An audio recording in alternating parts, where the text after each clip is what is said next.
Bonjour, frères et sœurs. Bienvenue de retour à notre étude de la vie sous le soleil. Que Colette veut saisir l'insaisissable, trouver le gain dans un monde de révèle. Premièrement, assis par l'étude, l'analyse, mais il a vu qu'il y avait certains révèles. Un manquement parce qu'il manque d'information, et même avec l'information, tu vas tout changer. Donc, on l'a laissé avec une petite frustration. C'est pour ça qu'il s'est lancé ensuite dans la construction. Je veux bâtir une vie dans laquelle il va y avoir du palpable. Et au début, ça semble comme une belle récompense. Je voudrais qu'il commence à questionner sur qu'est-ce qui va se passer après. Il a rien plus dans le fond du puits, puis il a voulu l'escalader. Et c'est là qu'il est tombé, si vous vous rappelez. En pensant à l'idée que quelqu'un qui va prendre en main toute cette belle œuvre et qui pourrait tout ruiner, à quoi bon? Et j'avais vu l'exemple de œuvres chrétiennes, comme les AA, comme l'Armée du Salut, qui, entre les mains de ceux qui sont venus après, ça a été vraiment ruiné. Ce n'est plus ce que les auteurs ont voulu. Donc on comprend un peu la frustration qui vient avec ça. Et ceci l'a amené au fond du puits. Un peu découragé, avec un certain désespoir, mais avec une lueur d'espérance. Pour ceux qui disent que l'Ecclésiaste n'est pas inspiré, c'est plein de chapitres de pensée humaine, et seulement à la fin, là il parle de Dieu, puis c'est important. Vous allez voir, aujourd'hui même, à la fin du chapitre 2, Dieu va être très présent, et d'une façon qui est bénéfique pour n'importe quel croyant. Donc, sans plus tarder, regardons ça ensemble. Rappelez-vous, fond du baril. Il est dans le désespoir, et là, il continue en disant « Car tel homme a travaillé avec sagesse et science, et avec succès. Et il laisse le produit de son travail à un homme qui ne s'en est point occupé. C'est encore là une vanité et un grand mal. Parce que je suis en désespoir parce que je réfléchis et je pense à l'idée que tout ce travail qui veut dire sagesse, science et succès, répétition, toutes ces belles choses qui ont été bien faites, vont être utilement laissées entre les mains de quelqu'un d'autre. Quelqu'un d'autre va pouvoir en profiter. Quelqu'un d'autre va pouvoir s'en réjouir. Quel révèle. Tout ça, ça va être pour quelqu'un d'autre. Tout ça va donner du bonheur à un autre. Pas à lui. On commence déjà à comme goûter où est-ce qu'il veut nous amener. Cette idée justement encore de je veux le palpable, mais il ne sera pas pour moi, il va être donné à quelqu'un d'autre. Quelqu'un d'autre qui n'a pas travaillé pour. Ça semble un peu frustrant, n'est-ce pas?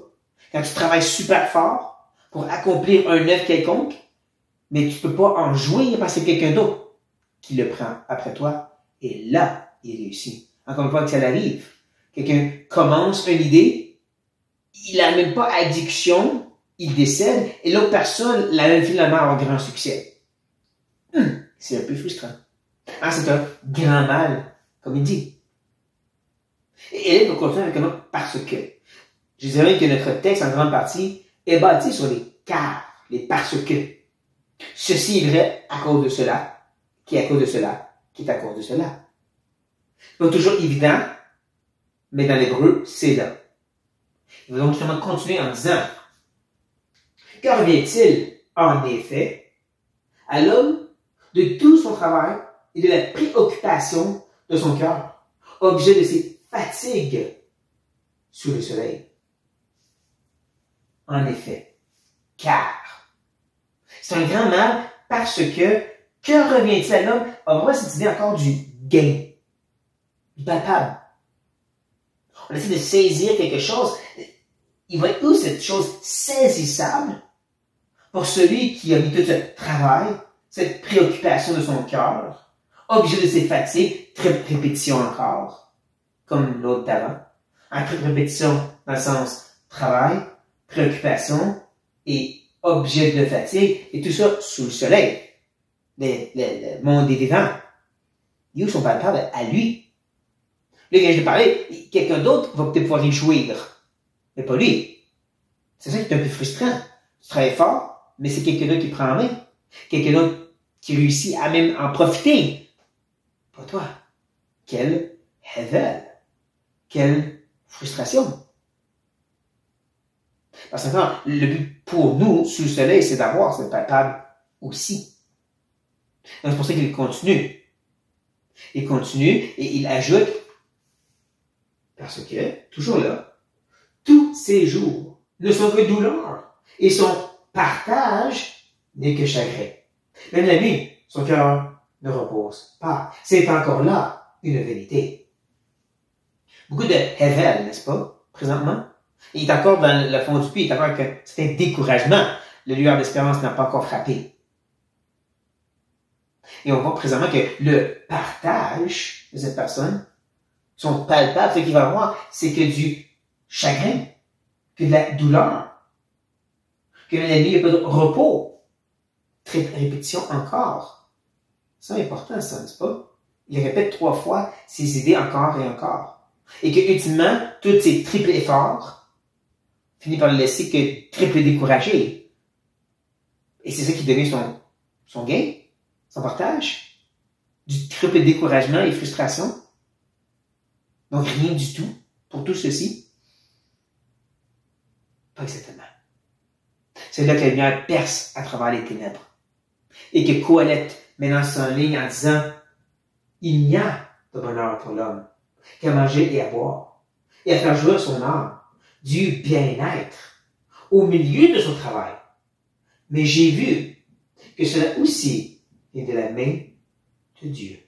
Faut bien comprendre, c'est pas l'idée mangeons et buvons, car demain nous mourrons. C'est pas ça qu'il dit Qoheleth. Ça ressemble plus aux paroles de Paul.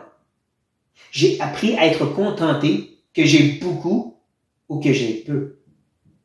Et qu'il est capable d'être contenté parce qu'il peut tout par Christ qui le fortifie. C'est une idée ici.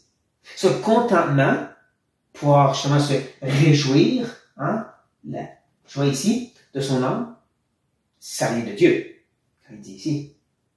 Pour se réjouir de ce qu'on mange et boit, que ce soit beaucoup ou un peu, ou bien de ce travail qu'il fait, comme Paul. C'est seulement un don de Dieu. Ça vient de lui. Il va avancer à travers le livre et parler comment il y en a qui accumulent, mais n'en profitent pas.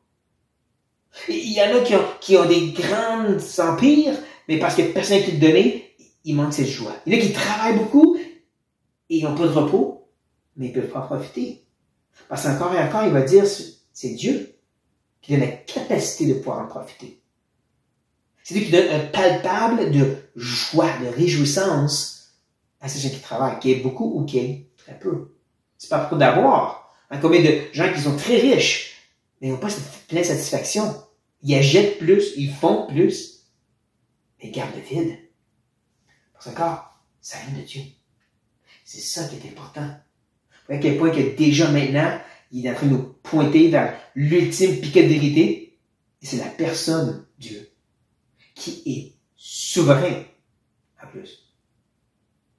Ouais, il va dire, qui en effet, encore le quart, qui en effet peut manger et jouir si ce n'est moi. Et c'est là que je dirais que c'est un petit peu mal tourné ici, dans cette traduction. Parce que le moi ne se trouve pas dans le texte original. En réalité, le verset termine avec un mot dehors ou extérieur. Extérieur. Ouais, l'idée c'est, car, qui peut manger et jouir à l'extérieur? Et c'est là qu'une autre traduction va vous aider. La traduction du Sommeur reprend cette idée de extérieur et va le ramener à ce qu'on vient juste de voir sur ça vient de Dieu. C'est ce que je veux dire. En effet, car qui peut manger et profiter de la vie rendue palpable sans que cela vienne de lui? Alors, ce n'est pas de nous, c'est de l'extérieur de nous de pouvoir profiter, pouvoir se réjouir, et c'est ce Dieu qui vient de présenter. Comme je dis, l'idée que c'est Dieu qui nous donne la capacité d'être contenté, qu'on ait plus ou moins, dans notre travail qu'on fait. C'est ça le point. C'est ça la piquée de vérité ici. La souveraineté de Dieu dans notre bonheur. C'est pour ça qu'il va terminer cette section, une petite méditation lorsqu'il a vu la lumière. Et il va dire, car, parce que il donne à l'homme qui lui est agréable la sagesse, la science et la joie. Ça, c'est important. Mais il donne aux pécheurs le soin de recueillir et d'avancer, afin de donner à celui qui est agréable, à Dieu. C'est encore là une vanité et la poursuite du vent. Cette possibilité de pouvoir vraiment en réjouir peut venir que de Dieu. Il explique comment ça marche. La réalité que le pécheur, lui, celui qui s'obstine et qui résiste à Dieu, qui vit que pour le ici et maintenant, le fait qu'il est accumulé pour d'autres. Mais qui? Encore, cette personne qui est agréable à Dieu. Il faut bien comprendre, c'est pas tu fais des choses pour être agréable à Dieu. Parce que tous sont péchés et sont privés de sa gloire. C'est pas ta fidélité. Parce que tes bonnes œuvres sont comme des vêtements souillés. Donc c'est pas ça qui te rend agréable à Dieu. Donc l'idée derrière ceci, comme on l'a vu même dans les autres versets d'avant, c'est que Dieu fait comme bon lui semble, selon ses désirs et sa volonté à lui. Être agréable à Dieu, c'est pas quelque chose qu'on fait, c'est quelque chose qui vient de son cœur.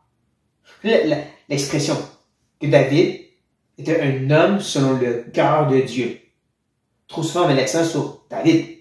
C'est lui qui faisait quelque chose que Dieu aimait. Non. Meilleure façon de traduire cette expression en hébreu, c'est un homme qui venait du cœur de Dieu. En d'autres mots, un homme que Dieu aimait. Pourquoi qu'il l'aimait? Parce qu'il l'aimait. Voilà. D'être agréable à Dieu a plus cette notion Dieu a une bonne volonté envers toi, pas à cause que tu le mérites. Parce que Dieu ne fait pas de favoritisme pour qui que ce soit sur cette terre. Il aime qui il aime. Mais on n'a pas une part. Une, Hébreu nous dit, il faut avoir la foi pour être agréable à Dieu.